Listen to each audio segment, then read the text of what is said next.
Hello class 10th। जैसे कि आप सभी जानते हैं, बहुत बढ़िया से जानते हैं कि कॉनकेव मिरर में फोकल लेंथ नेगेटिव लेते हैं, लेकिन नेगेटिव लेते क्यों है? अब आप कहेंगे भाई सिंपल सी बात है, फोकल लेंथ जो है वो हमारे लेफ्ट साइड में होती है। अगर हम कार्टेशियन इक्वेशन का ग्राफ देखते हैं मैथ्स के अकॉर्डिंग, तो लेफ्ट साइड वाली चीज तो नेगेटिव होती है, पर लेकिन जो एक्चुअल फोकस होता है कॉनकेव मिरर के केस में वो लेफ्ट में आया ही क्यों? ये हमारा आज के वीडियो का टॉपिक है। चलिए फटाफट से बिना देर करते पता करते हैं रीजन को कि क्यों फोकस पॉइंट जो होता है, एक्चुअल जो फोकस पॉइंट होता है वो लेफ्ट में आता है कॉनकेव मिरर के केस। देखिए एक्चुअल रीजन समझने के लिए हमें एक छोटा सा डायग्राम ड्रॉ करना होगा कॉनकेव मिरर का। ये कॉनकेव मिरर है, ठीक है। कॉनकेव मिरर में आपको मालूम है ना, दो साइड्स होती हैं, एक पॉलिश सरफेस और एक रिफ्लेक्टिंग सरफेस। रिफ्लेक्टिंग सरफेस की तरफ हम क्या मान कर चलते हैं कि भाई यहाँ पर सेंटर है। सर्कल से ही पता चल रहा है आपको, सर्कल इधर बन रहा है ना, तो सेंटर भी इधर ही होगा, ठीक है।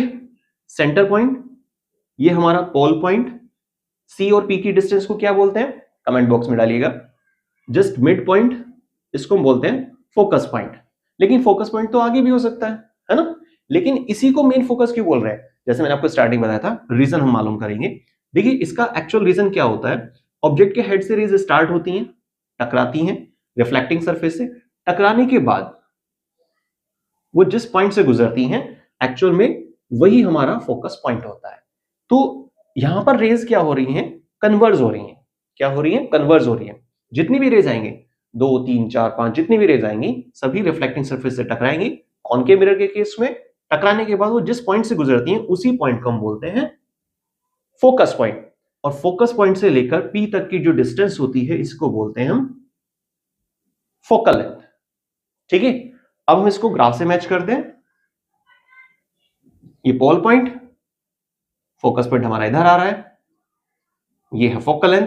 इसका मतलब क्या हुआ, लेफ्ट की तरफ चीज है नेगेटिव। तो आई थिंक आपको रीजन क्लियर हो गया। फोकस पॉइंट जो होता है, एक्चुअल जो फोकस होता है वो कॉनकेव मिरर के केस में लेफ्ट में होता है, जिसकी वजह से हम नेगेटिव कंसीडर करते हैं फोकल लेंथ को। पर वो लेफ्ट में क्यों होता है? क्योंकि जितनी भी रेज आती हैं कॉनकेव मिरर के केस में रिफ्लेक्टिंग सरफेस से टकराती हैं, टकराने के बाद सभी की सभी रेज जिस पॉइंट पर मिलती हैं उसको बोलते हैं फोकस पॉइंट। और वो पॉइंट हमारा बन रहा है नेचुरली लेफ्ट साइड में। यही है इसका एक्चुअल रीजन। आई थिंक आपको टॉपिक क्लियर हो गया, और अगर आपको टॉपिक क्लियर हो गया तो प्लीज वीडियो को मैक्सिमम शेयर कीजिएगा। मिलते हैं नेक्स्ट वीडियो में कुछ और नए इंटरेस्टिंग टॉपिक के साथ। थैंक्स।